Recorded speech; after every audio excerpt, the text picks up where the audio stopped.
noches a todo el auditorio de Estudio B, el canal hermano de Sin embargo al aire. ¿Cómo están? Pues ya estamos nosotras muy listas para otro capítulo más de Versos. Muchas gracias a todas ustedes por estar aquí. Me llamé Luisa Cantú, Dani Barragán y Adriana Buentello. Muy buenas noches. ¿Cómo están? Buenas noches. Buenas noches. Muy bien. Ya listas para este Versus que va a estar muy interesante. Sí, saquen palomitas. Oscuro, algo más fuerte. Bastante oscuro. Sí, quizás hoy se recomienda algo más fuerte. Sí, yo también recomiendo algo más fuerte porque lo que va a pasar durante la siguiente hora que vamos a estar aquí en conversación va a ser muy interesante porque hoy vamos a enfrentar a dos convictos. Uno es el fundador de la organización NXIVM, Keith Raniere, y también va a enfrentar a Nazón Joaquín García, el líder o apóstol de la Iglesia Mexicana La Luz del Mundo.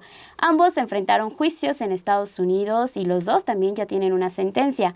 El apóstol fue acusado de abuso infantil y tras haber aceptado un acuerdo entre la Fiscalía de California y los abogados de Nazón Joaquín García, quien había confesado haber obligado a dos niñas a tener sexo con él y otro cargo por haber cometido actos lascivos con un menor, pues le dieron una sentencia de 16 años y 8 meses de cárcel. Por otro lado, encontramos también a Keith Raniere, quien fue sentenciado a 120 años de cárcel, cadena perpetua, básicamente, por tráfico sexual.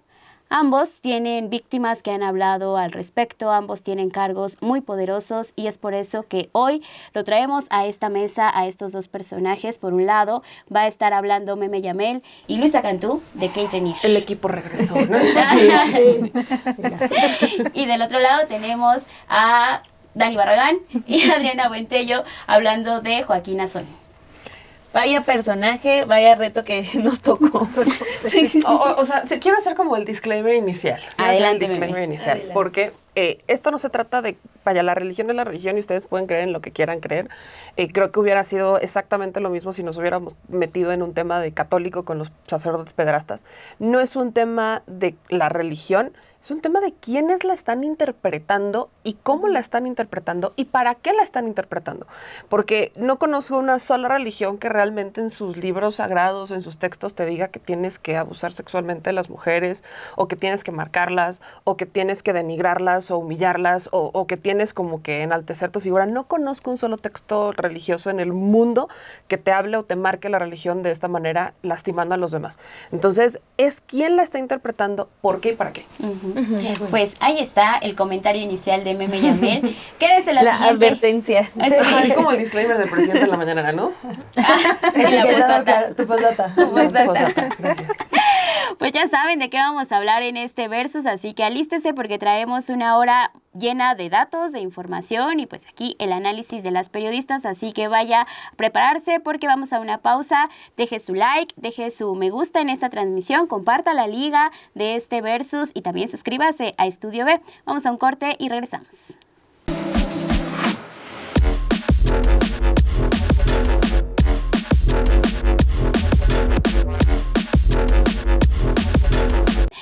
Pues ya, arranquemos con el capítulo 6 de este Versus. Muchas gracias a todas ustedes y vámonos a hablar directo y al grano, ¿no? Porque hay algo que están haciendo estos dos personajes que es hablarle a públicos muy distintos. Vamos a enfrentarlos primero por esta parte. ¿A qué público le están hablando en el caso de Keith Raniere? ¿Qué distingue a estos personajes? ¿A qué público le quiere hablar Keith? ¿Y cómo es que llega a este punto en el que se encuentra? Adelante. Meme, ¿quieres iniciar?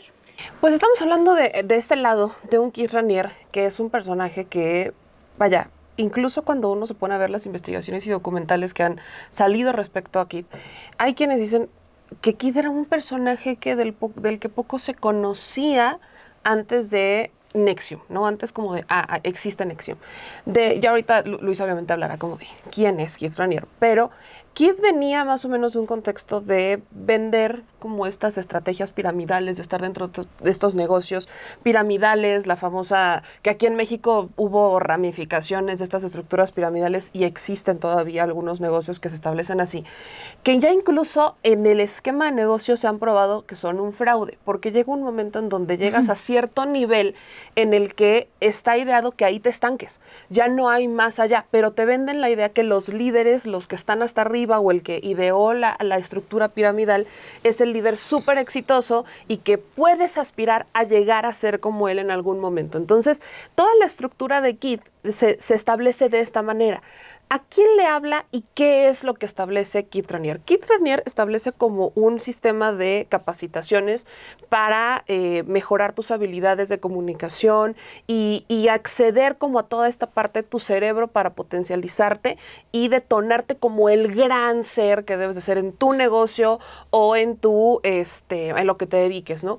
Entonces Keith empieza a idear este tipo de cursos carísimos además, cursos que estaban desde los $3,000 hasta los $20,000, dependiendo a dónde te fueras y qué es lo que hicieras. Y te van enganchando de tal manera con actividades o con programas neurolingüísticos, como con estas conexiones de tipo terapias grupales y terapias conductuales, en donde te van diciendo como de, ve, esto es lo que puedes hacer, y si yo logré en esto en 10 minutos, ahora imagínate qué es lo que tú puedes lograr si cumples con todos los programas y me das todo tu dinero. Cuando hablamos de dame todo tu dinero, ¿a quién está realmente Keith buscando? A la gente de lana. No solamente de Estados Unidos, sino de Canadá, de México, de donde caiga. Y Keith establece conexiones importantes con herederas de imperios del alcohol, por ejemplo, que son las primeras hermanas que le apuestan por completo su dinero para que Keith cree este sistema de Nexium y estos programas, este famoso ESP. Entonces le dan la lana y empieza a juntarse con gente de Hollywood. Estando en Estados Unidos, empiezan a juntarse con gente que está en la industria de la actuación y empiezan a participar una serie de personas que sí empiezan a dar sus casas, porque todo entra como con una dinámica muy muy inocente de yo te quiero ayudar a que tú alcances tu máximo potencial y entonces detones y te conviertas en el gran ser humano que estás destinado a ser, ¿no? Y aquí lo venden como un ser, vaya, el niño prodigio, el que es el super IQ, el que no manches, es 1 en 1,000,000, super científico con 3 títulos, que no sé qué, te lo venden de la octava maravilla. Entonces la gente, digamos que se empieza a establecer este sistema de boca en boca. Cuando empiezan a hacer estas reuniones, los que se empiezan a involucrar, los que empiezan a creer que el programa tiene éxito, entonces empiezan a ver entre los asistentes a esos eventos gente que, pues dices, es que si está esta persona aquí, yo claro que puedo confiar en él. El Dalai Lama, ¿no? Ah, exacto, el Dalai Lama creo que también, o sea, deberíamos aventarnos un siguiente episodio de Dalai y ya saben que estoy, es como la escala superior, porque al Dalai hasta le dieron lana, o sea, el Dalai no fue como de, ay, yo creo honestamente en el programa, no, fue una lanota la que le dieron, ¿no? Exactamente, le dieron una lanota para que se sentara y cuando ves al Dalai Lama, que fue una nota de es que el Dalai Lama acudió a este centro en Albany, no manches, la gente dijo, yo quiero estar ahí. Avalado, ¿no? Ajá, avalado, ¿no? Como que sello de garantía, ¿no? Certificado, ISO 9001. Y entonces ves a todos estos personajes que dicen, no, pues es que ahí está, o sea, no lo podías cuestionar. Y empiezas a ver entre los asistentes a otro tipo de personalidades, como por ejemplo a un Emilio Salinas, el hijo del expresidente Salinas de Gortari, a su hermana. Empiezas a ver a personajes que alrededor del mundo te darían esa cierta confianza de, si esta persona está ahí, pues yo puedo confiar. Y ahí es en donde se establece la comunicación de Keith. Keith lo que quiere al final, bueno, todavía queda, después de, ahorita que hablemos de, queda todavía como muchas dudas de qué es lo que realmente quería Keith con todo esto, porque establece prácticas, rituales muy oscuros, que uno dice, bueno, podría quizás hasta llegarse a haber convertido en un tema terrorista.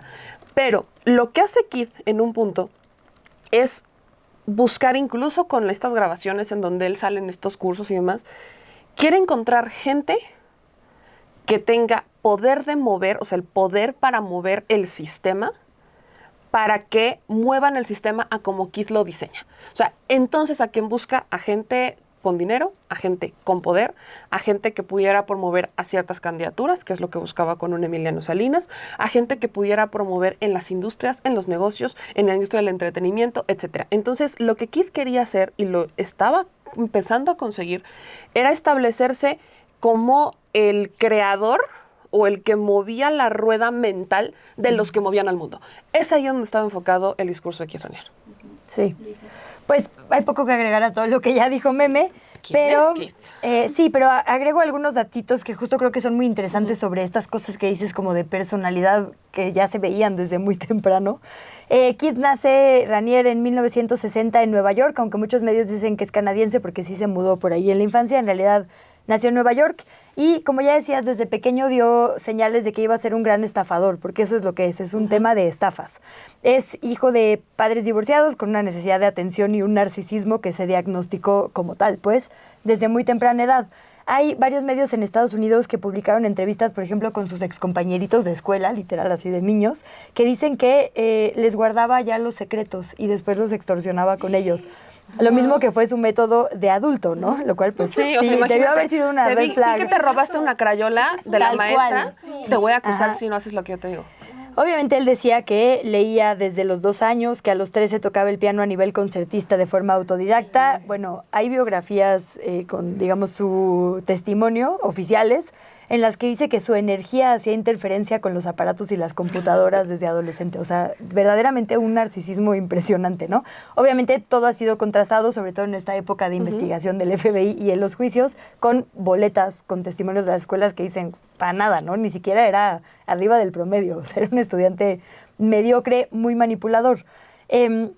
Cuando fundó Nexium, como bien decías, ya tenía todo un historial criminal. O sea, esto de del IQ estafas. altísimo no es cierto. Sí. No es cierto. No, cero. Y lo presumía, como que Hasta tenía el decía que IQ como Albert Güey, todavía se Einstein. atrevía a sentarse a tocar el piano enfrente de la gente y era como, pues eso no es concertista, mano, ¿no? Así, tu estándar como que sales en la serie tocando el piano y sí, yo ahí me acuerdo que fue la primera vez que dije, Es que es arte contemporáneo. exacto, muy Casi, abstracto. mis hijos tocan mejor el piano que tú. La neta. Bueno, para cuando fundó Nexium, de hecho, ya había sido juzgado por fraude. En 1993, el fiscal del estado de Nueva York cerró su primera estafa piramidal que se llamaba Consumers Byline Inc. Tenía investigaciones en 20 estados de Estados Unidos. O sea, la verdad es que ya era alguien como que se veía que iba a ser peligroso. Porque pues cobraba a la gente para incorporarse y luego solo nunca pasó nada, ¿no? Literal se dedicó a no tener consecuencias. Y se estima que ganó $500,000 y al final pagó $40,000 de multa. Lo que decías de la justicia, pues la verdad es que el negocio le salió, ¿no? Y aprendió muchísimo a partir de esta experiencia con la Fiscalía de Nueva York y lo que hizo fue, a partir de ahí, nunca más poner nada a su nombre. Todo estaba a nombre de mujeres cercanas a él, de mujeres a su alrededor. Y de hecho, en los juicios contra Raniere, dicen los del FBI, es que él declaraba cada año que vivía por debajo de la línea de pobreza. O sea, un verdadero psicópata, pues, ¿no? Y tenía como este estilo de pants, todo muy, como lo material no importa, ajá, a pesar de que era un estafador de dinero, como que justo no se vestía de marca, o sea, era alguien que tenía como este look muy Illuminati, así, tu Illuminati. Tu Illuminati. Y bueno, efectivamente en el 98 funda Nexium con este primer programa, el ESP, como de programa de éxito ejecutivo, y eran más bien herramientas de superación personal. Hay muchísimo que decir ahí, pero no me detengo porque entiendo que lo vamos a tocar más adelante. Entonces, nada más para seguir con el contexto, el target fueron efectivamente las clases altas, y lo logró verdaderamente, digamos, o sea, como Nexium explota, a partir del 2002, cuando llegan Sarah y Claire Bronfman, que son herederas de esta enorme fortuna licorera que ya decías, Seagram, y se calcula que Raniere les bajó, porque no hay otra forma de decirla, $150 millones. Rapidísimo, nada más para como dar más tintes de su personalidad. Son mujeres muy jóvenes, llegan a los 23 y 25, pues como muchas socialites aburridas, la verdad, con esto de quiero salvar al mundo y encontrar la paz, hacer algo como chidito con mi tiempo. Y Kid las manipula al nivel de aislarlas por completo de su familia, pelearse con su padre, ¿no? Por la cantidad de dinero que estaban gastando en un perfecto desconocido que claramente no tenía buenos fines. El padre es de las primeras personas en salir a los medios de comunicación a decir, aquí se está gestando algo bien peligroso, ¿no? Y entonces, ¿qué hace? Le manda un email, desde, por cierto, una mexicana es la que opera eso, porque hablaremos de las mexicanas y los mexicanos operando redes de espionaje muy peligrosas, para infectarle la computadora. Y entonces lo espían durante muchísimo tiempo, para saber justo con qué medios hablaba, sus movidas financieras y demás, porque las chicas tenían un fideicomiso al que no podían acceder hasta que él muriera, ¿no? Bueno, una historia de terror. Cuando va a morir, la hija menor le lleva una cámara para, en su lecho de muerte ya agonizando, grabar una confesión en la que dijera que se había equivocado sobre Nexium, ¿no? O sea, un nivel de perversidad de Keith Raniere operado de verdad a unos grados horribles. Pero bueno, este dinero de las hermanas le da la posibilidad de construir, digamos, una red. Ya no solo es este ESP, son un montón de cursos. De ahí, de esa lana, surgieron, digamos, las ideas de otras organizaciones, los jardines para niños y niñas Rainbow, los concursos para políticos, que fue uno de los más tóxicos, Jeunesse, que es como juventud en francés, The Source, que es el de Alison Mack, que era para actores, la Iniciativa para la Paz en México, porque hay que decir que México fue uno de los países más importantes para Ranier, su grupo de esclavas, bueno, un montón de cosas de ahí, ¿no? ¿Cómo llega a México? Nada más ya para cerrar con el contexto. Edgar y Omar Boone Sabaj, que son hijos de Ricardo Boone Menchaca, el dueño de Radiorama. Omar Boone Sabaj es esposo de Jimena Garza, la asistente de la número 2 de Nexium, digamos, Nancy Salzman, para que veamos cómo se van conformando, digamos, estas redes de gente poderosa. Estos hermanos, Edgar y Omar Boone Sabaj, son originarios de Tamaulipas, llegan a vivir a Monterrey como muchísima gente del norte porque van a estudiar en el TEC. Y Edgar es aficionado a los cursos de superación personal. Entonces, obviamente, el número 1 para eso es Estados Unidos y va muy seguido a Estados Unidos. Y en uno de esos lo ponen en contacto con Nexium. Entonces, lo traen a México. Edgar Boone Sabaj recluta a este joven empresario Alex Betancourt, que es hijo de uno de los socios de Banamex, que a su vez invita a Alex Betancourt a Emiliano Salinas, ¿no? Y así es como bien dices, ya estando esa cúpula, pues, ¿qué más necesitabas? Se organizan fiestas aquí en la ciudad. Y el primer curso en México que se hace es en San Pedro Garza García, para sorpresa de nadie, una sociedad muy rica, ultra conservadora. Solamente ella lo podía decir. Sí, perdón. Y bueno, Edgar se sale rápido, Alex no, se queda creo que 16 años, pero bueno, en estos círculos, digamos, de complicidades, pues llegan los Junco, ¿no? Y así es como justamente se establece en México. De hecho, el primer centro fuera de Albany, Nueva York, fue en esta muy exclusiva colonia regiomontana, Fuentes del Valle, que está en San Pedro Garza García, en el municipio de San Pedro Garza García. Bueno, y es que podría decir muchísimo contexto. Después, el segundo centro Nexium en Ciudad de México abrió hasta el 2006, en Lomas de Chapultepec. Había apellidos ahí como Los Salinas, Del Mazo y demás. Pero para poner, digamos, justicia al contexto, la verdad es que en 2006 muchísima gente sí no sabía ni qué estaba pasando, ¿no? Se habla de Mario Delgado, hay gente que estuvo yendo como a primeras reuniones. Habrá quienes sí sabían, habrá quienes no, pero la realidad es que sí, en 2006 era muy difícil imaginarse lo que iba a pasar. Hay nombres a los que sí no hay que perderles la pista porque se mantuvieron hasta el final, como Rosa Laura Junco, precisamente, como Emiliano Salinas. Hay nombres de los que sabemos mucho y nombres de los que no sabemos nada. Hay un libro que me eché anoche, terrible, de Roberta Garza, que recupera el testimonio de una mujer a la que incluso violaron por querer salirse y golpearon. O sea, ella narra que viaja a Albany junto con su hija y unas amigas, que ella va al curso, las demás se quedan ahí como de compras o no sé. Se empieza a dar cuenta que Keith Raniere se refiere a la gente pobre como parásitos, porque claro, ¿no? Esto hay que tirarle a ser el más fregón, como bien decías, todo. Entonces todo lo demás son parásitos. Y como que dice, a ver, esto ya no está sonando bien, me quiero ir. Ay, sí, no te preocupes, pásale al baño. Le meten a la fuerza unas pastillas, la drogan, no sabe cuánto tiempo está aislada. Le dicen que la van a llevar con su hija, finalmente la ve, tratan de ir al aeropuerto, las persiguen, o sea, una cosa que ninguna película podría atreverse, ¿no? Al final logran, las dejan sin dinero, sin comunicaciones, pero logran escapar y regresar a México. Obviamente tiene pánico y no hace público su nombre, ¿no? Pero como ese perfil mexicano podría haber muchos, del lado de víctimas. Hay muchos. Del lado de victimarios, pues obviamente está Emiliano Salinas, que por mucho tiempo trató de desvincularse, como, bueno, yo no sabía qué estaba pasando, ¿no? O sea, como esto mismo que dijeron muchas figuras. La verdad es que la investigación del FBI lo que logró encontrar en uno de los sótanos ya que explotó todo fue una serie de correos entre Emiliano Salinas y Kristen Kiffey, en los que son los artífices, digamos, de una segunda parte como para evitar que todo colapsara, que fue la intimidación judicial y las amenazas a las personas detractoras, dicen ellos, a los que se estaban saliendo, pues, y les hicieron la vida verdaderamente imposibles. Bueno, hay dos correos, digamos, en esas cadenas donde había espionaje fiscal, o sea, porque además pues también tenían que espiar para ver quién era la gente y cuánto dinero tenía, cómo estaba la cosa, ¿no? Dos de los correos que se investigan, uno fue abierto y operado por Emiliano Salinas. Entonces, bueno, nada más por poner, digamos, el contexto de Nexium y de quién es Keith Raniere, efectivamente es un genio estafador que logró acercarse a otra gente genia estafadora. Yo Lo solo dejaría por ahí. agrego solo dos cositas más para que ya no las toquemos más adelante. O sea, Keith, y justo hay periodistas que desde el principio dijeron, es que cómo es posible que le estén creyendo a este hombre. Como, vaya, decían, a ver, todas las empresas que él fundó fracasaron. Todas. O sea, en Estados Unidos, empresa que fundada, fracasada. Empresa que fundada, terminaba como la de Consumers Byline siendo investigada, o sea, había 4 carpetas de investigación por un esquema de fraude. Y hay algo muy chistoso que dice Keith, que después, que se puede validar perfectamente, que él apareció en el récord Guinness. O sea, Keith decía que él había aparecido en el récord Guinness en 1989, en la edición de 1989.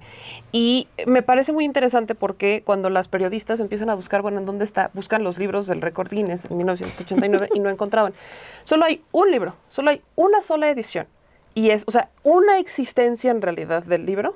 Y está en Australia, o sea, es una edición australiana del récord Guinness, que marca que en 1989... él tenía un IQ importante, o sea, un IQ superior a los más de 45 puntos de esta prueba ideada por Ronald Hoeflin. Y las periodistas dicen, bueno, me hubiera encantado ver qué le preguntaron en esa prueba, cómo fue esa prueba para que apareciera en una sola edición. No hay otra. Solo una impresión más bien del récord Guinness de 1989. O sea, si alguien realmente se hubiera puesto a investigar, hubiera dudado, que lo empezaron a hacer, pero mucho tiempo después, Claro. Se hubiera dado cuenta que esto es un tema de estafa para dudar de esta persona. Pero hay algo con lo que quizás, y vuelvo al punto de a quién se dirige Keith, a quién se buscaba dirigir, no tanto personas que no tenían nada que hacer con su vida, sino, o sea, como de quiero hacer más, ¿no? No, sino que él estaba enfocado, buscaba personas que tuvieran éxito, pero que tuvieran, pues sí, tienes mucho Carencias éxito. emocionales. Carencias emocionales. Algo Sí, ahorita que se da hablamos de mucho- las técnicas porque están Ajá, bárbaras. Exacto. Algo que se diera mucho dentro de este círculo, que se da mucho dentro de este círculo de gente exitosa, que si tiene el síndrome Sobre todo del impostor. segunda generación, ¿no? Exacto. Todo este asunto del coach. Exacto, coaching, o sea, ¿no? gente que tiene lana, pero que tiene carencias emocionales, o que Nepo tiene babies. traumas, o que trae problemas, o que trae algo, ¿no? O el síndrome del impostor. Entonces, él llegaba con ya el cacahuate del que hablaremos más adelante. Qué Ya gran está dato ese, el primer Uf. personaje y es poco de lo Sí, que se sí. sabe de Fue un Kate Ryan. resumen express. Sí, Sí, exacto. y vamos del otro Sí. lado, porque también Nazón Joaquín García estaba siendo el apóstol, era el que Dios le había hablado, Sigue siendo. el que Dios Sigue había siendo. señalado. Que eso Sigue es lo siendo, más sí, lamentable. sigue siendo, ¿no?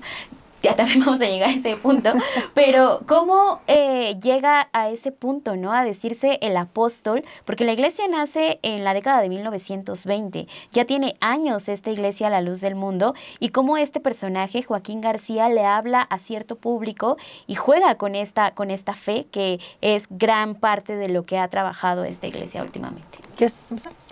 Sí, rápidamente, creo que de las grandes diferencias, o como podríamos ya empezar a perfilar un versus, es que de aquel lado mucho nacía a partir de, ven, tengo la fórmula del éxito, y acá puedo decirlo, quizá ya por todo lo que he visto, lo que vi para documentarme, lo que vimos para documentarnos en se abusa con el camino a la salvación, ¿no? Porque al final de cuentas sí es el abuso, y quiero decirlo igual en honor y por respeto a las personas que creen en este personaje, pues le están confiando su corazón, su fe, sus creencias, y esto que les digo, ¿no? O sea, encuentran en esta secta, porque cumple con todas las características de secta, la luz del mundo, ven ahí la salvación y el amor. Eso creo que es algo importantísimo para hablar de la luz del mundo, porque eso es lo que personifican estos personajes. Desde 2026, el abuelo, el hijo y ahora el nieto, que ya está en la cárcel, son amor. Esa es la personificación del amor para todas las personas. 5 millones de fieles, ¿no? Se estima que tiene esta iglesia.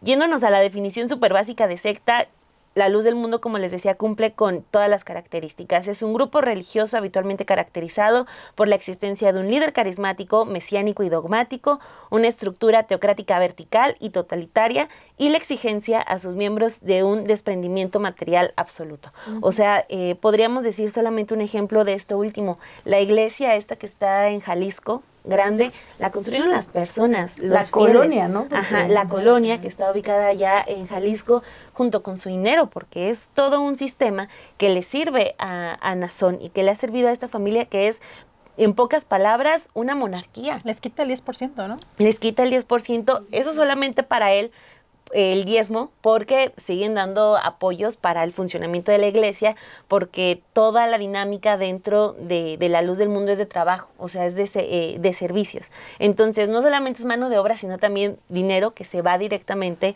a Nazón Joaquín, que también lo que vemos es esta iglesia que surge en 1926, que ya hasta el momento tiene toda una estructura legal, política y financiera a su servicio, ¿no? Y por esa razón, que es algo de lo que vamos a hablar más adelante, nos podemos dar cuenta del asunto de la justicia. La justicia tanto en Estados Unidos, donde la luz del mundo tiene una célula muy muy fuerte, y también aquí en México, donde pues prácticamente no pasa nada. De hecho, hay funcionarios que pueden llegar a ser gobernadores en un corto plazo, mediano plazo, que representan abiertamente a la luz del mundo.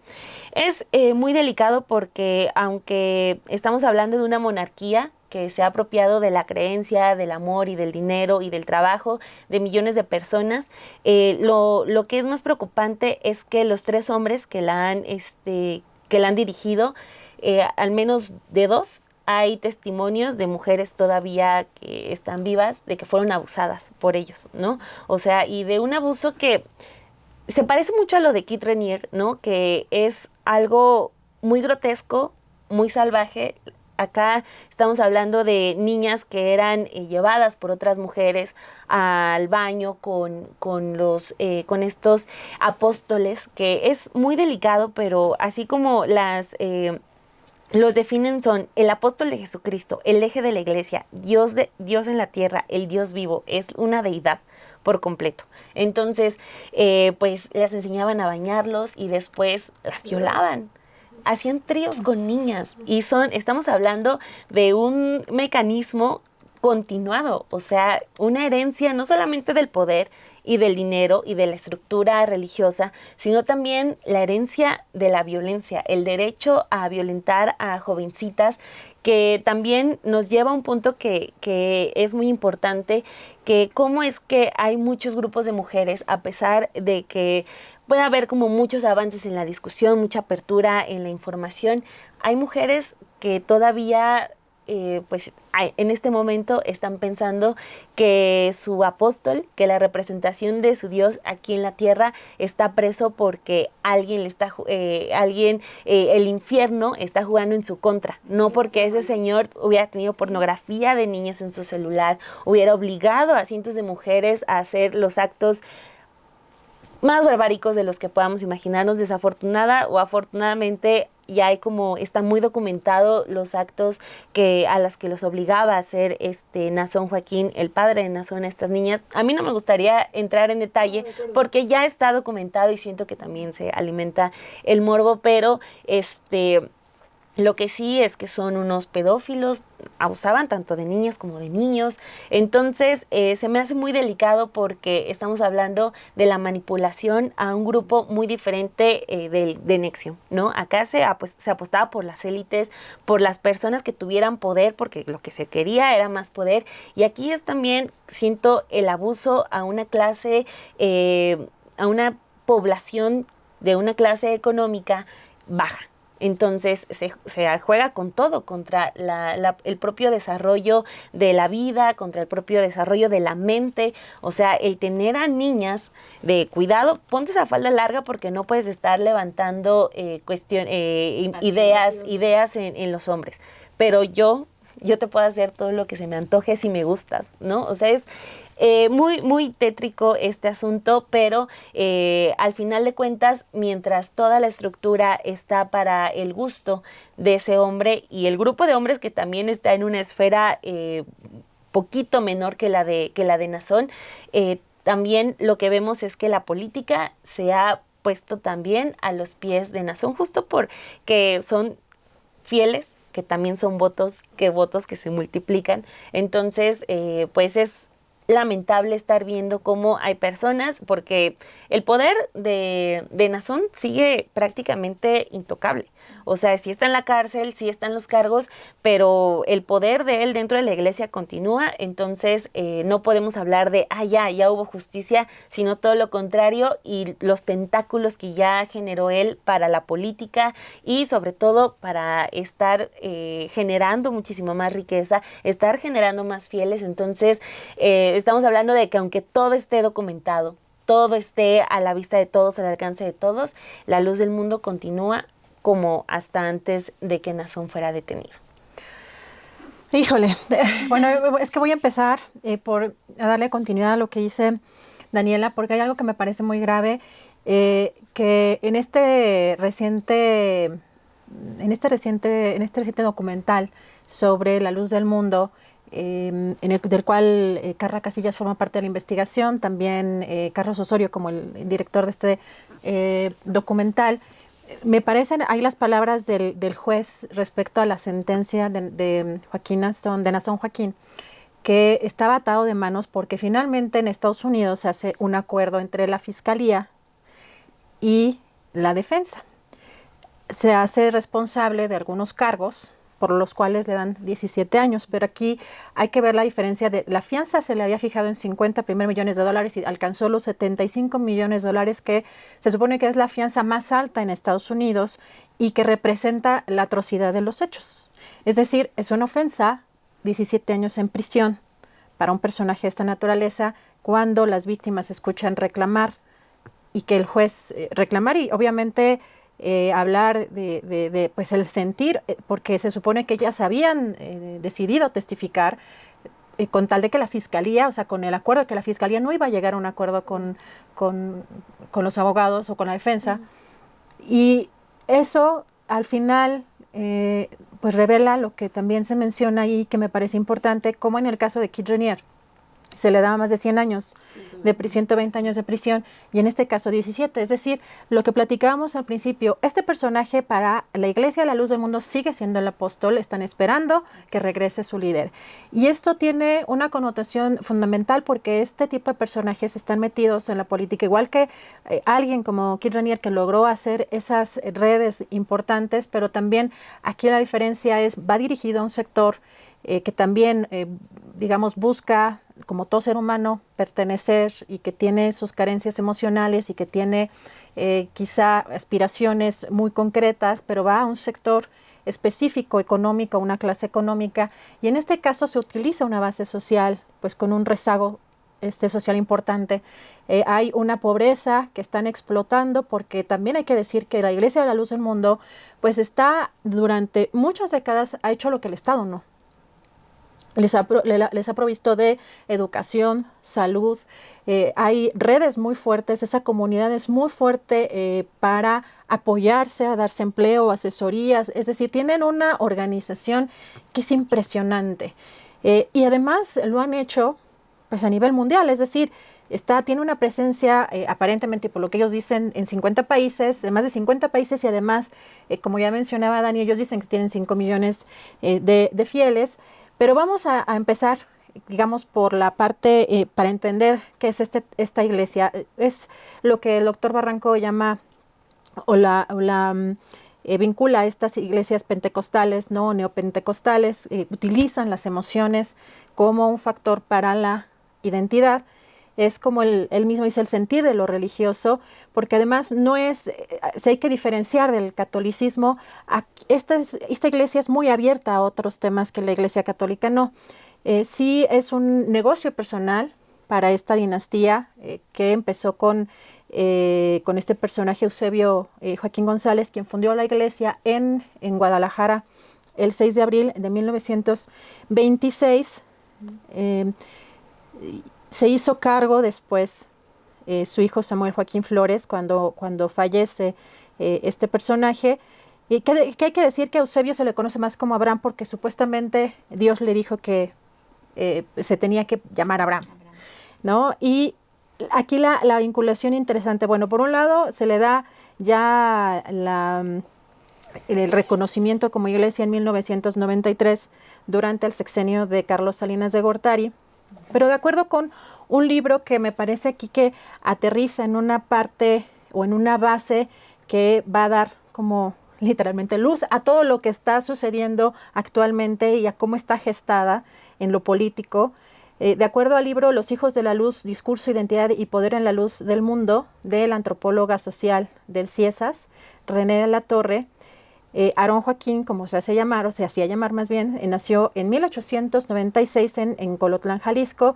Era una familia de escasos recursos, pero muy joven, ya de adolescente, se enlistó en el ejército constitucionalista, luchó en la Revolución Mexicana, se fue a Coahuila, donde estuvo bajo las órdenes de Marcelino García Barragán, quien después, además, va a ser el gobernador de Jalisco. Ya en el sexenio de Marcelino García Barragán, Aarón Joaquín recibe 14 hectáreas que ya estaban ocupando precisamente para esta Iglesia de la Luz del Mundo, y que es lo que le dan a cambio, y que esto va a constituir la base de cómo se mueve la Iglesia, es colaboran los fieles de manera voluntaria con el gobierno, es dar mano de obra gratis, asisten a manifestaciones políticas del PRI. Esa es una parte que me parece a mí fundamental, porque esto se ha replicado con el paso de los años, de las décadas, y incluso pues esta iglesia durante el periodo del papado de Nazón alcanzó, digamos, a expandirse en países como Chile. ¿Cómo se llama ese Argentina. libro? Este libro se llama Los hijos de la luz, discurso, identidad y poder en la luz del mundo, de la antropóloga del CIESAS, René de la Torre, por si alguien lo quiere buscar, comprar. Exacto. Ahora. Y esto, para 2014 logra justamente esa presencia en 50 naciones, pero cuando en 2014 toma pues digamos el poder, toma esta posición de apóstol Nazón Joaquín García, su crecimiento se expande todavía a Alemania, Bélgica y Polonia, por ejemplo, ¿no? Es un poco para empezar a darle el contexto. Pues diste un gran contexto, Adri, que todos nos quedamos sorprendidos, porque tanto de un lado como del otro vemos como a dos personajes que están manipulando a la gente, que están tratando ellos de posicionar su pensamiento para obtener lo que ellos básicamente están queriendo. Cómo ellos aprenden de este esquema piramidal, en el caso, por ejemplo, de Keith Raniere, cómo aprende de este esquema y cómo usa una figura también de yo lo sé todo, acércate a mí, pero yo nada más te voy a compartir mis técnicas. No necesito que me veas como esa persona, como Nazón, ¿no? Que es Dios te habla a través de mí. Aquí es Keith, se pone como esa persona que te va a dar la solución a tus problemas, y es un mediador, pero te dice tú solito vas a resolver tus problemas. Y este trabajo emocional y psicológico que emplea con sus víctimas, creo que es también parte importante para entender cómo funciona el trabajo de Keith Raniere. Sí, ¿quieres empezar? Keith, o sea, tenía, digamos que las diferencias que ya podemos empezar a encontrar, digamos, para darle como, se me fue la voz, el versus, es que, ya pasó. Ya se fue. Un Lolita. Me dio un Lolita, disculpen usted, para romper la emoción. Digamos que para entender las diferencias, si una de ellas, quizás la primordial, es al público, del lado de la luz del mundo tienes gente a la que le llegas con el tema de la religión, de la fe, gente que puede tener carencias emocionales, económicas sobre todo, gente de escasos recursos, gente que viene, o sea, que se van desde los más pobres hasta los que se hacen también ricos, o sea, en parte de la luz del mundo. Y eso los lleva a tener un abanico de base importante. De este lado era como exclusivo. Y si bien había gente que se endeudaba, o sea, porque no necesariamente todos eran de tener el dinero y te lo doy, había gente que se endeudaba. ¿Cuánto costaba uno de los En cursos? promedio ponle $10,000. O sea, había cursos, digamos que los iniciales eran, digamos, un fin de semana, $3,000. O sea, un fin de semana de Keith Raniere, $3,000. Y además... O sea, 60,000 pesos Ajá, son $3,000. exactamente. $3,000 y bajita la mano.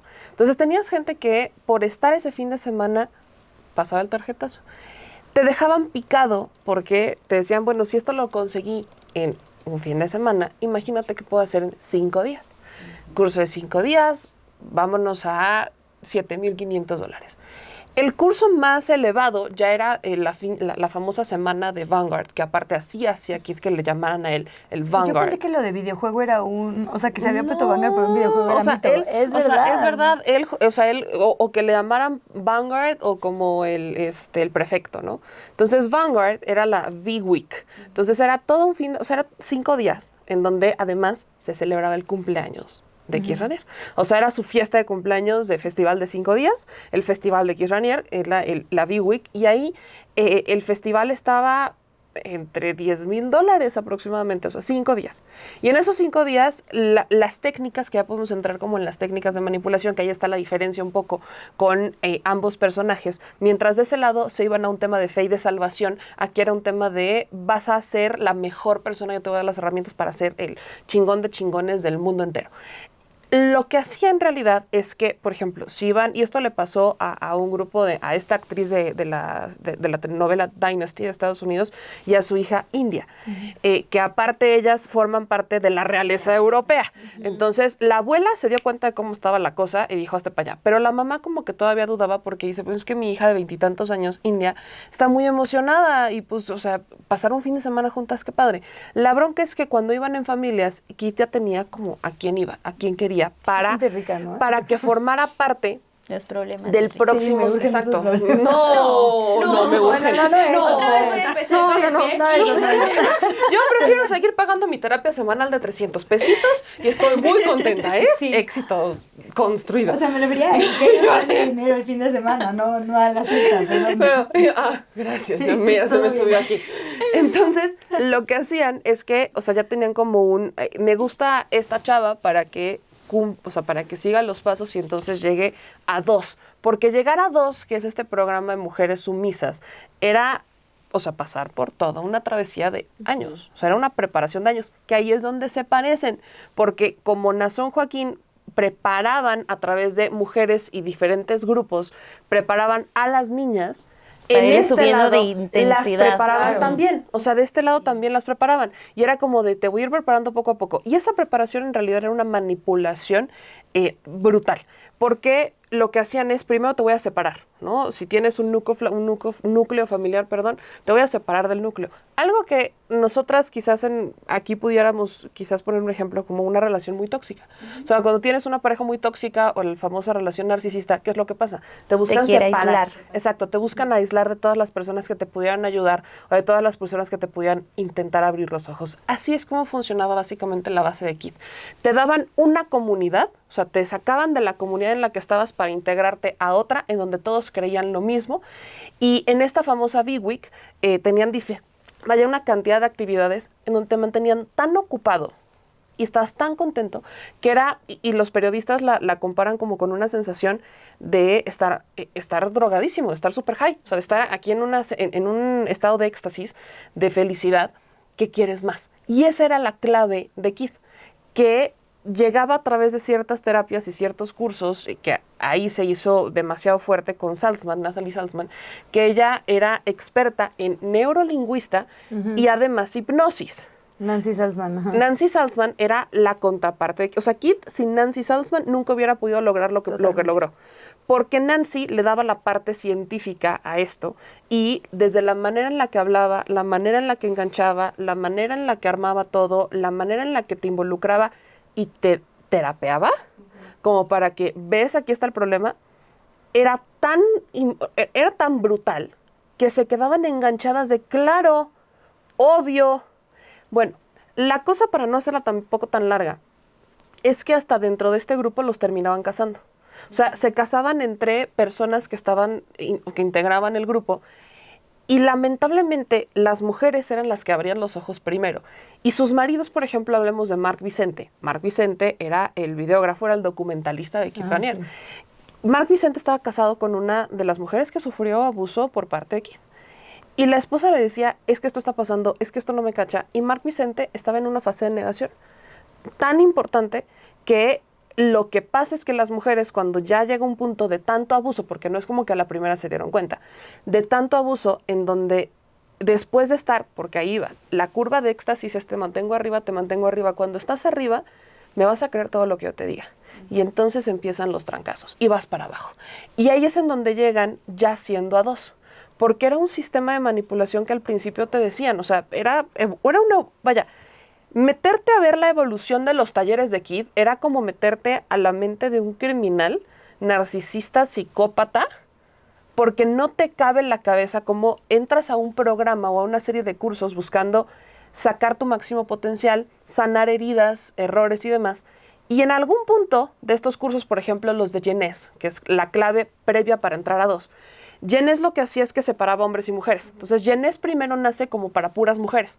Lo que hacían en Genés es decirles cuál era el rol de la mujer, qué es lo que debía hacer una mujer. Y después fundaron un Genés Track, que era versión masculina. En el Genés Track normalizaban la violación de menores, normalizaban los golpes, los trancazos, que incluso ya expertos lo comparaban con la manera de adoctrinamiento de células terroristas como ISIS, por ejemplo, que desde niños los golpeaban y era con el discurso de mañana te va a doler menos, para que aguantes. Entonces están estos videos de cómo del lado de los hombres se agarran a trancazos para normalizar que van a aguantar a la próxima. Y Kid ahí ya se involucraba. Lo vendía como el instinto primitivo que no debía ser reprimido. Luego juntaban a hombres y mujeres en ese mismo curso. Y entonces se agarraban en trancazos. ¿Y quién tenía que aguantar? La mujer. En una siguiente fase de todos estos cursos de Genés, hay algo que recuerdo mucho y que no creo que lo vaya a sacar de mi cabeza tan pronto, que es un Kid diciendo de una víctima de abuso sexual. Voy a citar, palabras más, palabras menos, lo que hacía Kid, la manera en la que manipulaba a la gente. Retorcía las palabras para que confundieras la realidad. Le decía a todos los que están ahí, ¿por qué una víctima de abuso sexual es una víctima de abuso sexual? Y ponía ejemplos de niñas que habían tenido prácticas sexuales con adultos, y soy quizás un poco específica en esto, porque es para entender quizás cómo iba una manipulación y a qué grado degradaron el problema. Y decía, una niña de 15, no, más chica, de 10 años, tuvo relaciones con una pareja y te lo vendía como un ritual que tenían, ¿no? De estos que hemos cuestionado muchísimo en el mundo. Y dicen, pues tenía prácticas sexuales con esta persona porque es parte de las lecciones de la comunidad y demás, y pues ella se sentía muy bien, muy contenta, todo maravilloso, hasta, vaya, preciosa, hermosa. Pero ¿en qué momento ella se consideró víctima de abuso sexual? Cuando alguien le dijo que era víctima de abuso sexual. Entonces te vendía la idea de que tú no habías sido violada o abusada, sino que alguien te había dicho que lo que tú habías vivido era abuso sexual y que no era así. Entonces la manera en la que retorcía las palabras para llegar a eso era tal que la gente, pues sí, claro, tiene razón, porque alguien, o sea, la sociedad, culpaba a la sociedad, que es algo un poco similar a lo que hace Nazón. Culpan a los de afuera de que sus prácticas no sean normalizadas. Culpaba a los externos, al sistema, de que el abuso sexual no estuviera permitido. Incluso hay anécdotas de las víctimas en donde Kid comentaba cómo pues él venía entrenando a las chavitas desde que tenían 15 años, 14 años. ¿Qué es lo que pasaba cuando tienes todo este bombardeo de manipulación en donde te están cambiando o sea, no es un tema social, abuso es abuso aquí en China, pero en donde te empiezan a distorsionar las palabras? ¿Qué es lo que pasaba? Que cuando tenías esta célula de dos, que ya eran las primeras mujeres, o sea, Kid la encabezaba, pero no te enterabas o no se enteraban de eso hasta que ya formaban parte de dos, que era este sistema de sometimiento hacia las mujeres, donde ya era un tema esclavas amas. La primera célula en la que estaban involucradas muchas mexicanas, pero quizás la principal de todo esto es Alice Mack, la actriz de Smallville. Ella era como la referente de todo este programa. Lo que hacían es que a través de Mack, pues ellas iban siendo, digamos, la versión de Estados Unidos, y aquí en México, de Rosa Laura Junco. Lo que iban haciendo es que llegaba a un punto de manipulación de vas a tener reuniones con Kid, te vas a encontrar con Kid. Pero tú ya venías súper manipulada desde antes de que, pues si te violaban, te abusaban. Eso no era violación, no era abuso, era por tu bien. Porque ese era el tema, era por tu bien. Si me permites hacer ahí solamente un comentario, creo que no es como del todo correcto que digamos que Nazón está diciendo que lo que hizo no es abuso, o sea, a diferencia de lo que ya detallabas perfectamente de Kid. O sea, acá es simplemente la negación absoluta y decir que todos son falsos de mujeres que quieren hacerle daño a Nazón, porque a pesar de la evidencia de la pornografía en su celular, a pesar de todo, lo están negando, aunque todo está ahí. Y por eso hablaba de la estructura, porque acá es un asunto de, si la iglesia nace en 1926, son familias completas que han estado, pues, teniendo hijos, teniendo hijas que les sirven desde el primer día que nacen a ese apóstol, a ese Dios en la tierra. Entonces, aquí no niegan el abuso, sino que dicen, todo es mentira. Más bien no es que sea mentira, más bien es que es el apóstol y él no comete pecado. Exacto. Sí. Cierro con esto porque para que le demos como más continuidad. El asunto que es ahí en donde se parecen, obviamente Keith nunca dijo es que abusamos de ellas, jamás. En donde está la similitud es como, te vas a entregar al gran, ¿no? Es como te vas a entregar a el Señor, ¿no? En este caso a Keith Raniere. Y lo que le vendían a las mujeres, que el programa de 2 era para que fueran mujeres. Entonces, Keith les enseñaba a ser mujeres. Entonces, hay varias anécdotas de cómo Keith cometía estos abusos o tenía relaciones con las mujeres y ellas estaban como pasmadas de, pues, hazme lo que quieras, porque la idea es por tu bien, o sea, te voy a enseñar a que saques todos tus prejuicios sexuales, o sea, viene toda una dinámica de es por ti, no es por mí, o sea, porque aparte vendían a Keith de que él no tenía relaciones con nadie, porque es un santo casi, entonces él, cual budista, cual sacerdote, él en célibe, pero en los hechos no era así. Y detrás de todo este sistema, que lo tocaremos en una siguiente, estaba ya todo un tema económico manipulado por otra célula que se hizo la que no sabía nada. Y antes de llegar a ese tema y cómo juntaba a ciertos líderes para seguir expandiéndose, me quiero ir de este lado para justo hacer ese comparativo, ¿no? Cómo de este lado Nazón Joaquín García empleaba la figura de un salvador, de Jesús, de Dios, de toda esta idea de el Supremo me habló y yo soy el puente para que tú llegues a esa glorificación, ¿no? Para que te puedas salvar de este mundo de pecados en el cual estamos habitando. Entonces, ¿qué métodos empleaba también él? Y cómo las familias también del otro lado llegaban a idolatrar a un personaje como Nazón Joaquín García, ¿no? Porque ese creo que es un tema fundamental cuando le confías a la otra persona, a toda tu familia, que fue lo que sucedió con varias de las víctimas de Nazón Joaquín. Creo que ahí lo que les comentaba, que el tema fundamental es que hay una carencia económica. Obviamente la parte religiosa, espiritual es muy importante, pero estos personajes llegan a darle llegan a proveer de una identidad a la gente en situación de calle, a la gente en la pobreza. Además, bueno, en esta dinastía, obviamente, las prácticas pues han pasado de generación en generación. Lo que coinciden los analistas, digamos, en esta iglesia es que en el caso de Nazón no tiene la misma, pues digamos, el mismo carisma que tenía Samuel. Hay unas denuncias mucho más, digamos, explícitas. De hecho, si nos damos cuenta que toma pues esta posición de apóstol en 2014 y cuando pues salen a la luz todos estos escándalos, pasa poco tiempo. O sea, es decir, quien estuvo más tiempo en el poder o en esta posición, esta figura de apóstol, fue su padre, Samuel, y fue el que hizo también en esta circunstancia una expansión muy importante de la iglesia. Pero creo que es importante recalcar la base que tienen y cómo la utilizan, porque si ustedes ven esta iglesia en Jalisco, que es una construcción impresionante. Y todas. Hay muchos que dicen que está hermosa. Yo creo que, no sé, obviamente es una cuestión subjetiva, pero después de lo que representa a mí me parece una cosa espeluznante, la verdad.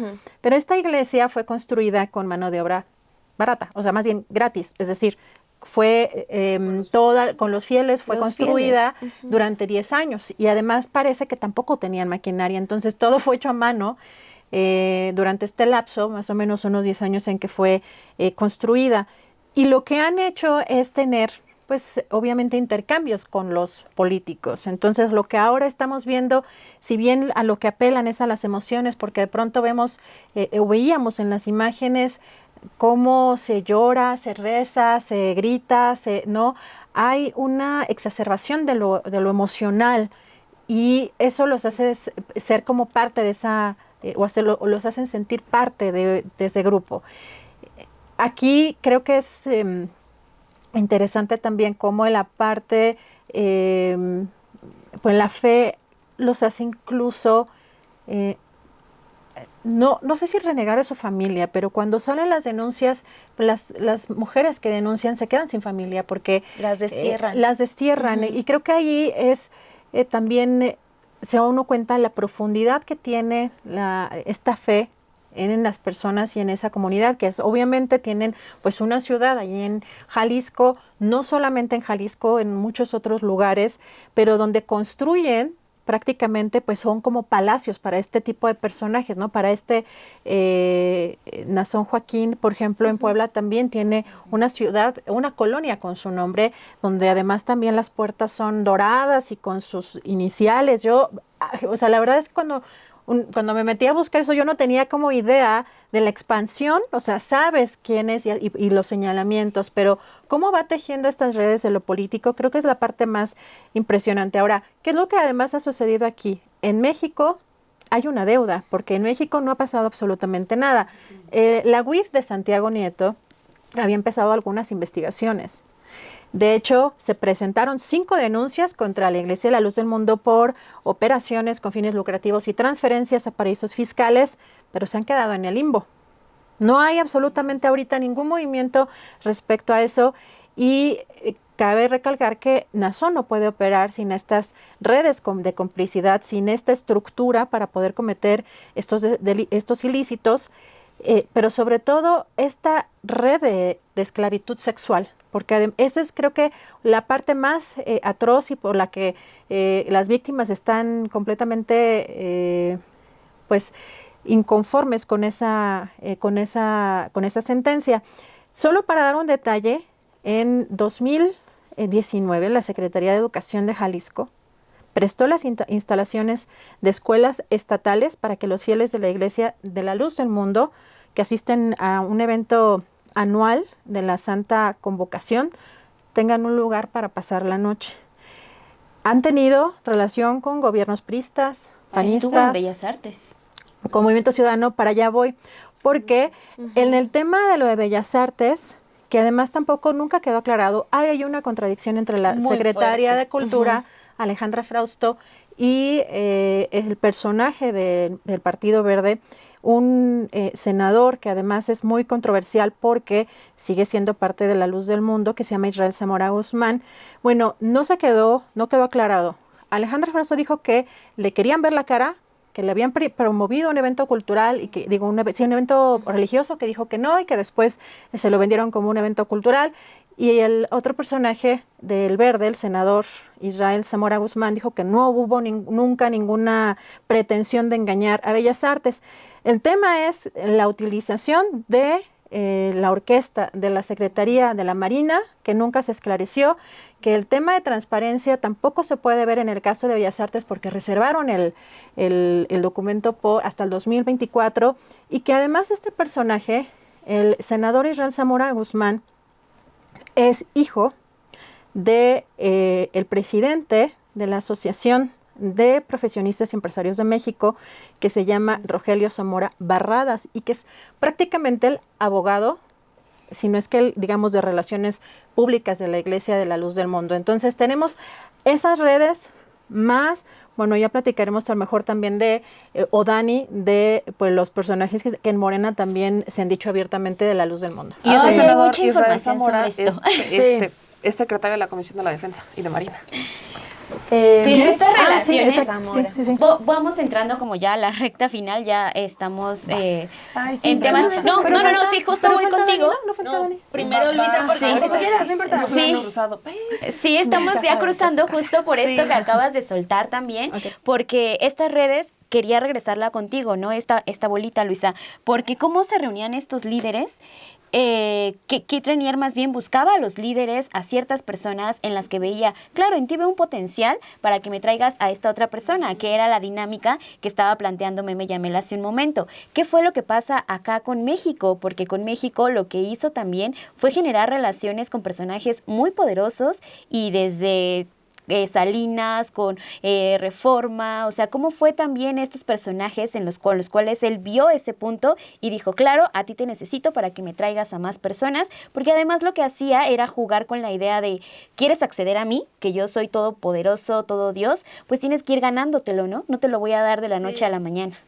Es que es un poco esto que ya decía Meme, como un target muy específico de personas que son justo, creo yo, esta segunda generación como que en realidad no tienen el mérito de sus fortunas y entonces están en ciertas búsquedas, digamos. Dice, digamos, el documento durante los juicios que es básicamente espera, me lo tengo aquí anotado.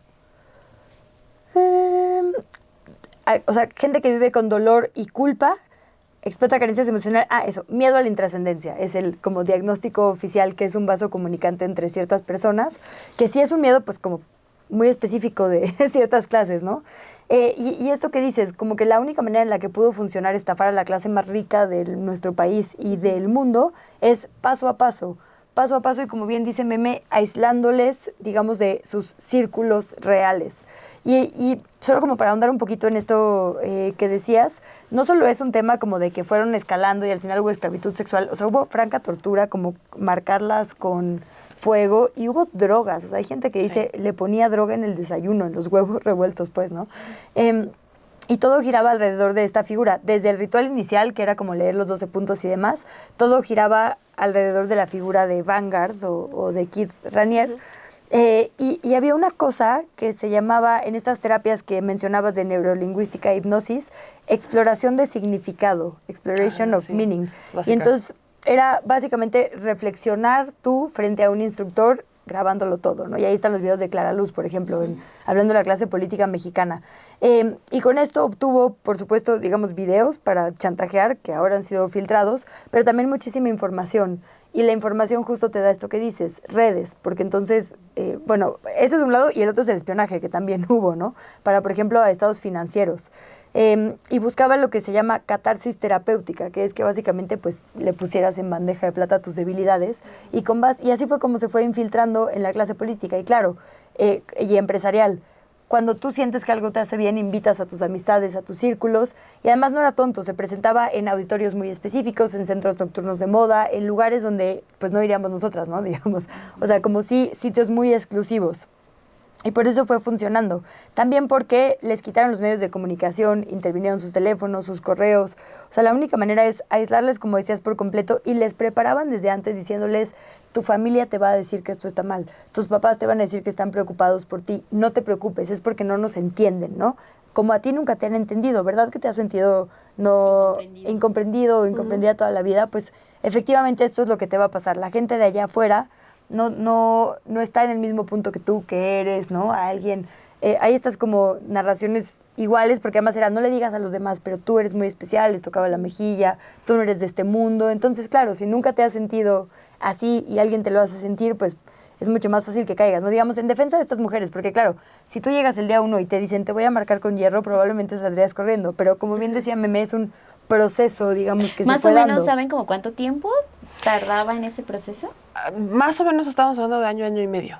Pues creo que depende, o sea, también dependía de ti como los niveles que ibas subiendo, ¿no? Y dependía también qué tanto cedieras. Si cedías más rápido, en un año ya podías estar dentro de esta escala de 2. Y me parece muy importante esto que decías como de las curvas, ¿no? Porque efectivamente primero todo es para arriba, todo es para arriba, todo es para arriba. Y también es, o sea, te drogaban con medicina en los huevos, revueltos, literal. O sea, perdón, es que sonó raro, pero en el desayuno, pues, te cansaban a tu límite, ¿no? Esto de no dormir, llevarte a jugar básquetbol en la madrugada porque era padrísimo, no sé qué. O sea, en realidad es tenerte cansado, no pensando claramente, o también comiendo mal. ¿no? Y ya Las en hacían niveles contar grandes, calorías, ¿no? a las Eso, mujeres, eso sí. era parte de 2, era una cosa en donde estaban contando calorías y si no cumplían, tenían una Y penitencia. ahí el tema de la comida, por ejemplo, con las mujeres era muy enfermo, ¿no? Kit Raniere, por ejemplo, y ese es otro de los temas, no usaba condón, ni les permitía usar pastillas anticonceptivas porque engordaban. O sea, hablando de los niveles de violencia, digamos, ya de este nivel, digamos, máximo, pues, ¿no? Y tenía, digamos, una persona gestora de los abortos. O sea, como una cosa muy organizada y muy terrible. Y justo este tema de probar tus límites del cuerpo, no sé qué, pues nadie puede pensar con claridad, obviamente ahí. Y lo que describen los agentes del FBI que revisaron los programas es que el nivel de misoginia y de violencia iba en aumento. Pero claro, cuando ya te dijeron, tienes que pelearte con todo tu exterior, no puedes confiar en nadie, todos están en nuestra contra. Cuando estabas aquí te peleaste con todo el mundo, cuando bajaste ya es un punto de no retorno, porque ya te empiezas a sentir mal, tienes dudas, pero todo tu círculo se cerró a la misma gente que está en la misma situación, ¿no? Entonces, bueno, solo decir que obviamente solo pudieron haber llegado con un proceso muy estructurado. Y con estas personas, ¿no? Ya decías de Nancy Salzman, o sea, Sí. la figura que también jugó ella. Sí, sí, sí. Y esto, digo, son prácticas, esto de hipnosis y demás, ¿no? Pues obviamente confrontadas, digamos, con la comunidad de salud mental médica que realmente está digamos, en México en las universidades, en la academia, ejerciendo clínicamente, ¿no? Por eso también, pues sí, encontraron eco como en estos grupos muy sectarios. Y pues ahí nada más, lo que ya decíamos, ¿no? Cómo llegó a México, ya lo contamos antes, y efectivamente se abrió eco en pues la clase de los medios de comunicación, sobre todo empezó por ahí, la bancaria, la política, pero por ejemplo también se ligó por ahí a la familia Levarón, ¿no? Pues comunidades como muy específicas que también son como outsiders un poco, ¿no? Aquí también juega este factor que hemos visto en otros perfiles como muy legados, empresarios inmobiliarios también, o sea, nada menso, sabía exactamente qué iba a necesitar y de quién.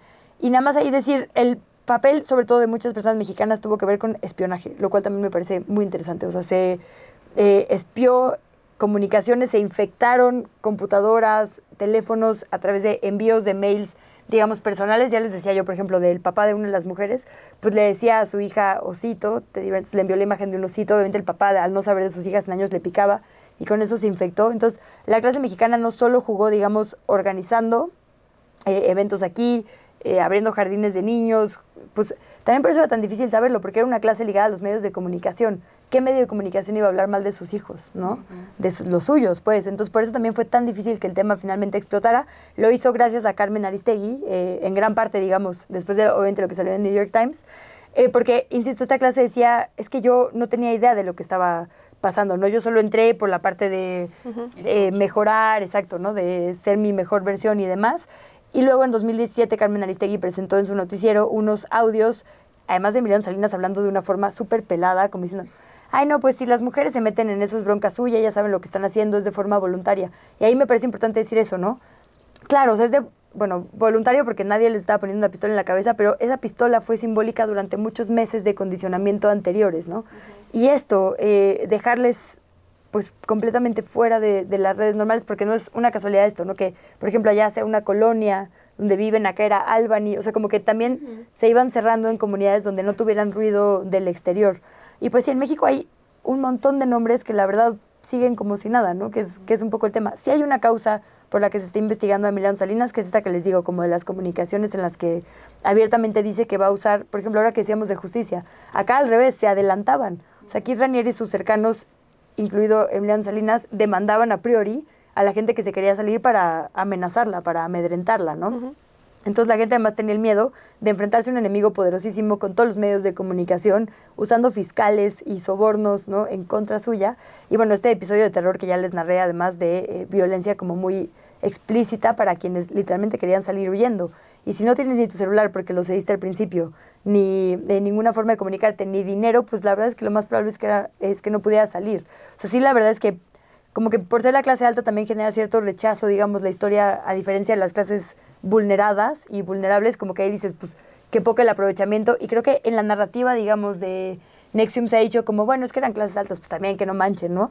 Y el condicionamiento psicológico fue muy fuerte, ¿no? Y muy duro. Entonces Pero como en también... la sentencia, ¿no? Ah, claro, Yo creo que valdría la pena cerrar con esas diferencias. Solo agrego dos puntos rápidos a lo que dice Luisa. En el caso, por ejemplo, de los personajes mexicanos, México hay que entender que fue la célula de Nexium más fuerte. O sea, hay periodistas... La que dio más dinero también, la que dio más dinero. Mario Maldonado, si no estoy mal, con Aristegui decía que si bien Nexium con o sin México hubiera existido, en realidad la fortaleza económica en Nexium venía de México. A ver, Ana Cristina Fox, hija del expresidente Vicente Fox, Federico de la Madrid, hijo del expresidente también, Alejandra González Anaya, hermana del exsecretario de Hacienda y Crédito Público, José Antonio González Anaya, digamos, para como poner no nombres dejar los de quiénes son ajá. los políticos o hijos de políticos involucrados. Y en el caso de Rosa Laura Junco, nada más para agregar, que tenía 2 casas en, creo que en Nueva York, y que eran allí donde ¿cómo se llama? Marcaban a las mujeres. O sea, ella era dueña del inmueble donde se les ponía. Ella formaba, de hecho, Rosa Laura Junco formaba parte de esta primera línea de mujeres. Era la número 5. O sea, como casi Alison Mack y... No, es que estaban en la misma línea. Alison Mack y ella estaban en la misma escala. Estaban muchas otras mujeres. Garza, por ejemplo, Lorena Garza, si no estoy mal, hijas de dueños de mineras, por ejemplo, en San Luis Potosí. Había una célula particular de León, Guanajuato. También tenían influencia en Guatemala. En el caso de Emiliano Salinas, me encanta porque Emiliano ha sido, él fundó el capítulo mexicano de Nexium, que es el Executive Social Program, o este programa de ESP. Y él estaba en este programa que se llama Sociedad de Protectores. Sociedad de Protectores era el programa para hombres más elevado para convertirlos como en los líderes del proyecto. En ese programa también había participado Mario Delgado. Y rapidísimo, nada más aquí la cosa también como de la extorsión que decíamos al principio. Esto de que les pedían como de... Garantías. Dame garantías, ¿no? Como una foto muy comprometedora, y los una firmar, confesión terrible. Que no podían y había un archivo publicar de todo nada. Esto, ¿no? Uh-huh. Por eso era tan difícil salir, digamos, en México y es que es demasiado. O sea, el tema de espionaje que dice Luisa creo que es lo más preocupante de este lado, porque estamos hablando que sí eran personajes, sí eran los ricos, pero a quienes ellos a su vez podían llegar a influir más hacia adelante, ya hablando de una escala piramidal, si estuviera crecido más o le hubiéramos dado mucho dinero. Hacía que las mujeres les dieran, ya cuando estaban en esta escala de 2, que les firmaran declaraciones con secretos de sus familias ya listos para publicar en la prensa, fotografías, etcétera, etcétera. Entonces, si en algún momento quisieran salirse o lo traicionaban o algo así, él tenía la manera de destruirlos. Y supongamos que hubieran llegado todavía más políticos, porque de los que sabemos está Clara Luz, Mario Delgado también llegó en algún momento, Emiliano Salinas, el hijo de la Madrid y demás. Imaginémonos que ellos hubieran en algún momento culminado todo este programa, que hubieran llegado a estas células y que hubieran continuado con lo de KID, que esto no se hubiera frenado. ¿En manos de quién estaría México? La Porque intención de Ranier, es lo dijo, era poner a Emiliano Salinas de presidente. Como presidente, ¿no? Exactamente. Y de este lado, Dani, ya para ir también cerrando este capítulo 6 de Versus, ¿cómo fueron estas relaciones? Porque bien decía hace rato Adri, se espera que regrese, que pase todo este problema al cual fue sometido su líder, su apóstol de la luz del mundo. Son 16 años que le dieron únicamente a este personaje. Se enlazó. Los 3 que ya pasó, o sea, porque le van a arrestar, entonces ya. Sí, o sea, se ve que la... Y si le van quitando, quién sabe si le puedan quitar, ¿no? E incluso también se enlazó este agosto a la luz del mundo, ¿no? A la cita que siempre tienen, la celebración de la Santa Cena, ellos en Jalisco. ¿Qué ves también del lado de la gente? ¿Cómo le siguen confiando a pesar de toda esta información que ya se conoce? Y cómo también la élite política sigue abonando a que sea una pieza fuerte en la iglesia en unión con la política.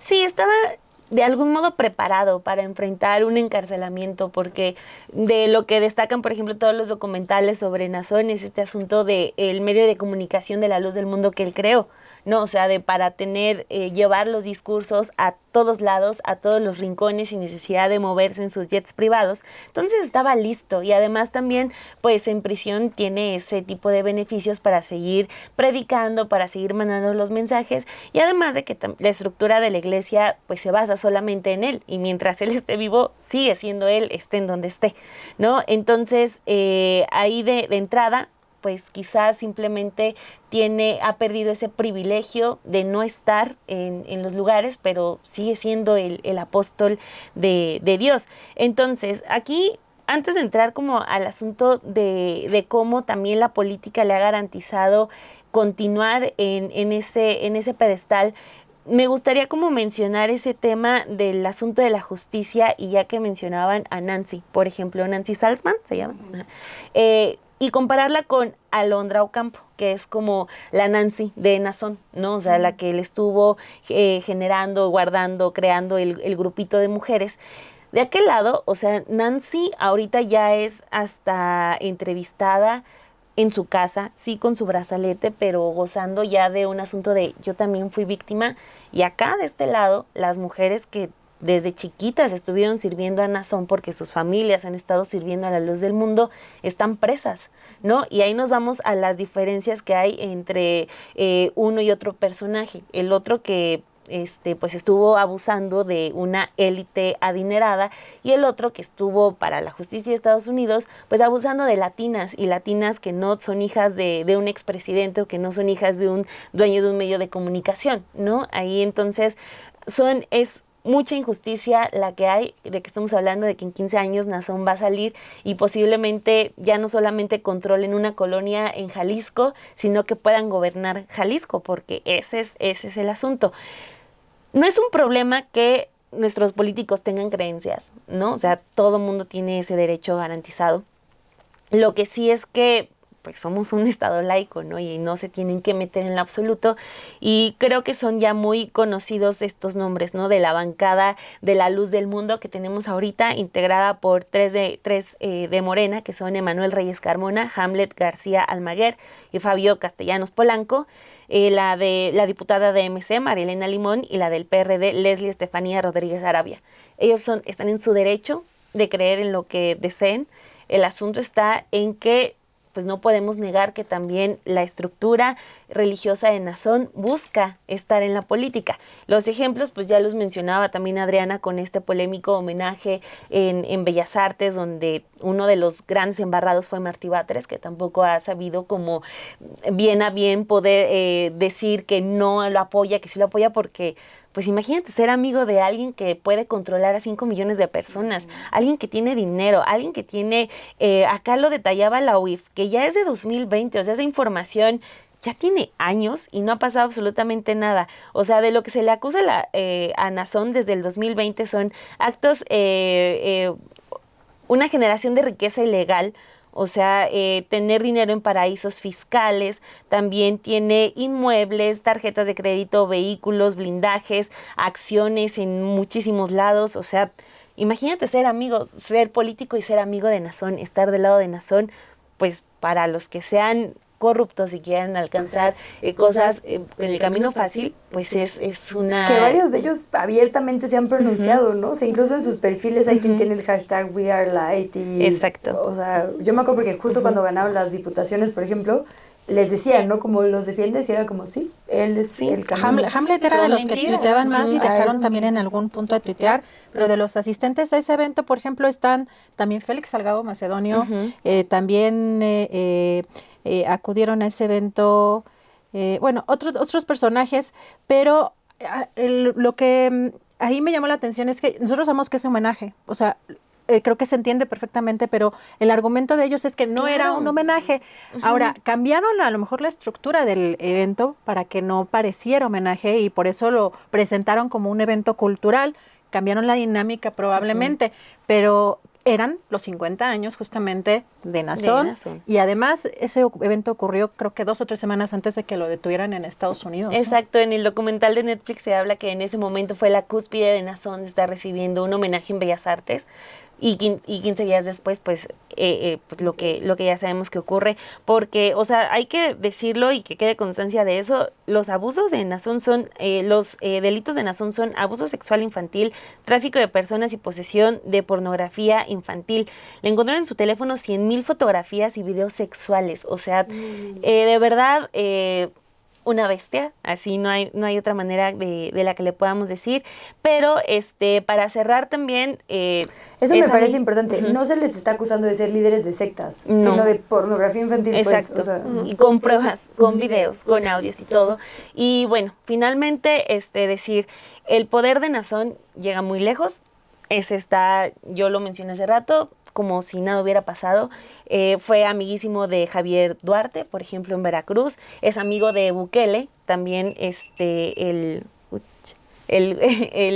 presidente de El Salvador. Entonces, acá lo que dicen las víctimas es, ¿qué pasa con la Fiscalía General de la República? O sea, si ella es un tipo que allá le encontraron estos más de 1,000 archivos de pornografía, y aquí en tu país tienes a una unidad de inteligencia financiera que ya le detectó toda una red de lavado de dinero, ¿qué pasa? ¿Por qué no vemos a un Hertz Manero hablando con un Enrique Alfaro? Porque Alfaro ahorita también está sirviendo como de pared protectora de la luz del mundo. Entonces, pues aquí no está pasando absolutamente nada. O sea, y la red de políticos es gigante.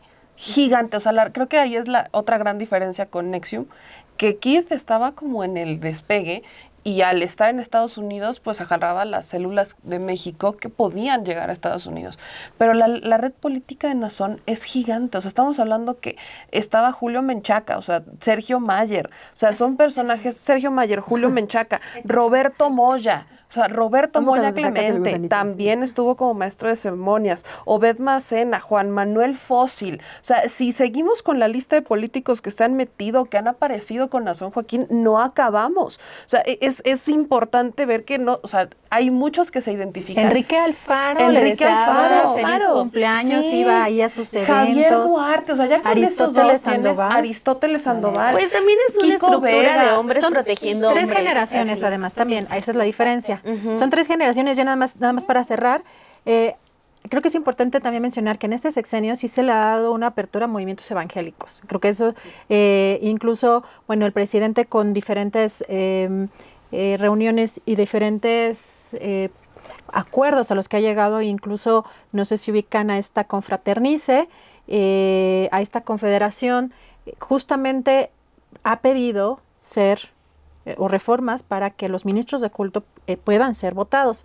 En Amozoc, Puebla, en donde les digo que hay una colonia que se llama Nazón Joaquín, Mario de la Rosa es uno de los 20 pastores de la Luz del Mundo y es alcalde de Amozoc.